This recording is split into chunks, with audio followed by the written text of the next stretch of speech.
Magandang umaga po kapamilya, ako po si Father Jaybo at tayo na po at magkapet pandasal. Kapag babalikan mo ang kwento ng pagtatagpo ng isang magkaibigan o magkaibigan, ano ang larawan na nasa iyong isipan? Marami sa mga love stories ang nagsisimula dahil nagkasama sila sa isang project o opisina. Yung iba naman, naging malapit sila dahil magkaibang kanilang mga personalities o ginagalawang mundo, pero lagi silang magkadikit.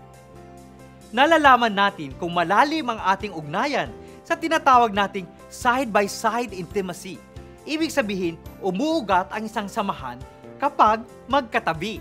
Sabi ng isang may asawa sa akin, ang pinakamalalim na kwentuhan naming mag-asawa ay yung magkasalo kapag kumakain. Ang dalawang nagmamahalan daw ay parang chopsticks. Hindi sila pwedeng paghiwalayin. Hindi mo makukuha ang iyong ulam kapag hindi sila magkatabi. Mga kapamilya, habang papalapit na ang araw ng mga puso, pagnilayan natin ang ating mga ugnayan sa buhay at pagdasalin natin ang mga taong malalapit sa ating mga puso. Magandang umaga po.